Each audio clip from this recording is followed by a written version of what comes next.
Et me revoilà avec mes histoires de quadrature du spectre pour ceux qui débarquent. Une petite série de vidéos qui témoignent du processus créatif, du seul en scène que je suis en train d'essayer de construire. Pour le moment, on est surtout à l'étape de l'écriture, qui est la première phase qui est quand même importante. Après, j'arriverai vers la phase d'apprentissage du texte et puis des essais de mise en scène, même si tout se fait plus ou moins en parallèle, j'ai l'impression. Lors de la dernière vidéo, je vous disais que j'étais un peu dans le doute par rapport à certains choix, en me disant est-ce que ça va être compris, est-ce que ceci, cela. Je disais même qu'il faudrait que je fasse une petite pause. Alors, évidemment, pas du tout. J'y suis quand même tous les jours. Je crois que ça fait à peu près un mois, je pense, que j'y suis tous les jours. Il y a vraiment deux choses qui me travaillent. Moi, j'annonce un peu ce seul en scène comme étant une manière de proposer une nouvelle offre en matière de vulgarisation et de sensibilisation autour des TSA. Donc il y a ça d'un côté, et puis de l'autre, je veux aussi pouvoir le présenter à des endroits qui ne sont pas forcément dédiés aux questions qui nous concernent finalement. Si c'est trop l'un, eh ben, c'est au détriment de l'autre. C'est-à-dire que si c'est trop dans le stand-up, le sketch, peut-être qu'on passe aussi à côté du sujet. Si c'est trop dans la thématique et le sujet, ben, peut-être que les autres à côté, ils ne sont pas concernés. Enfin voilà, c'est un peu ça en fait qui me travaille, c'est toujours ces histoires de dosage. J'en suis arrivé à me dire que est-ce que finalement j'aborde suffisamment le TSA?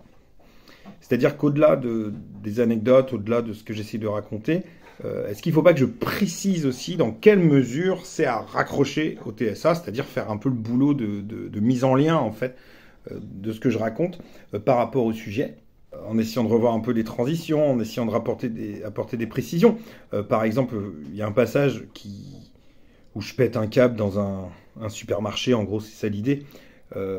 J'évoque un peu la sensorialité, alors du coup j'ai rajouté un petit truc qui précise ce que c'est la cohérence centrale, etc. Donc c'est un peu tout mon petit truc que j'essaye de faire pour essayer aussi de raccrocher les gens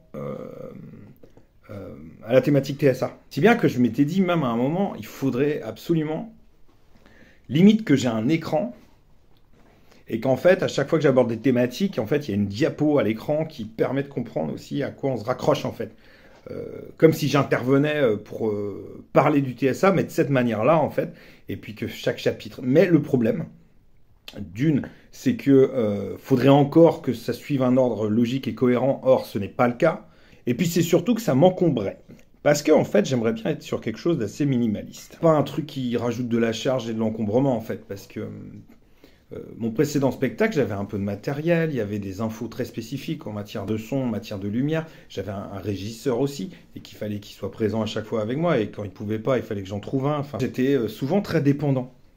Et ça, j'ai pas envie. Non pas que j'apprécie pas être avec des gens, c'est surtout que je veux que ce soit simple, que ce soit portatif, que je puisse me débrouiller tout seul en fait. Et que le jour où j'arrive dans un endroit où il y a des options qu'on peut exploiter, il y a des trucs, tiens, tu peux te faire une douche si tu veux en lumière et tout.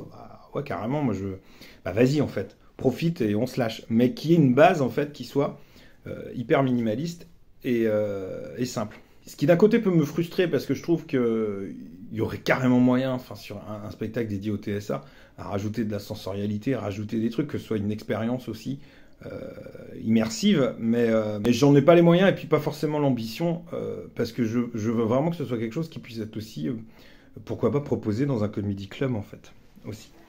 J'imagine tabouret, pied de micro, le côté stand-up, avec une lumière qui est très spécifique quand c'est du stand-up, voilà. Et puis une autre lumière quand c'est plus des trucs un peu sérieux, j'imagine ça. Peut-être être un peu speed, tout en dynamisme quand c'est stand-up, et puis un peu plus calme et posé quand c'est les moments qui ne le sont pas, en fait, quand c'est plutôt le comédien, en fait, qui intervient.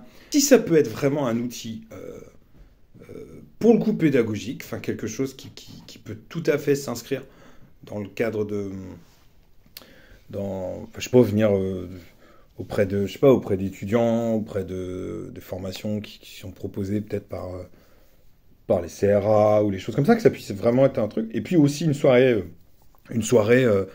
débat, ou j'en sais rien, table ronde, on propose ça, enfin, ce serait vraiment chouette, en fait. C'est pour ça qu'en fait, c'est presque un croisement, j'ai envie de dire, entre un stand-up, une conférence gesticulée, voire une espèce de conférence TEDx aussi, un peu. C'est hyper hybride mon bazar. Après, ce qui est emmerdant, c'est que si je joue dans des salles qui sont sympas, enfin grandes, faut quand même pouvoir profiter et exploiter un peu le truc. Là, j'ai l'impression que je visualise un truc vachement dans un grenier ou dans une cave, un truc un peu intimiste qui est super. Parce que pourquoi pas, en fait, après, le faire chez les gens, en fait. Dans leur salon, ça pourrait être intéressant, ça. J'avais déjà fait, moi, mon premier spectacle chez des gens, à domicile. Pour une date, j'avais fait ça. Non, pas deux. Pour 3 dates. 3 dates, j'avais fait ça. Chez un particulier qui organisait des soirées. Il y avait 30 personnes dans son salon. Et j'avais fait aussi dans le cadre d'un festival. C'était un festival à La Roche-sur-Yon. Et c'était en fait du théâtre chez l'habitant. C'est un festival qui durait je sais pas combien de temps. Et puis les habitants proposaient leur habitation comme étant un espace de spectacle. Et ce qui fait que ça permettait de renforcer le lien aussi entre les gens, les habitants. Et puis un soir, c'est chez l'un, l'autre soir, ils allaient chez l'autre voir les spectacles. Et puis il y avait une espèce de bouffe où chacun apportait un truc. Il y avait auberge espagnole. Et puis il y avait aussi après le spectacle et l'échange derrière. Et puis j'avais fait à 2 reprises dans le cadre de ce festival-là. J'avais joué 2 fois. Et c'était super cool en fait. Et j'aime bien en fait ce genre d'ambiance. Donc je me demande si je suis pas en train aussi d'imaginer une espèce de format qui s'y prêterait quand même pas mal à ça en fait, à quelque chose qui se fasse un peu dans le côté un peu intime, je pense. Enfin, on va voir. Toujours est-il que ça n'enlève pas le fait que j'ai pas envie de m'emmerder moi et de m'encombrer. Je veux que ce soit facile et simple. Bon, sinon ça va. De toute façon, je reviendrai plus tard pour la suite. Pour le moment, j'ai pas encore réfléchi à l'idée de commencer à m'entraîner. Et pourquoi pas interpeller un de mes camarades dans mon réseau pour qu'il me donne peut-être un petit coup de main, je sais pas. Et ça ne saurait tarder, je pense. Je commence à avoir envie de sortir de ma grotte avec ce truc-là. Voilà. Je vous souhaite une bonne soirée et je vous dis à très bientôt.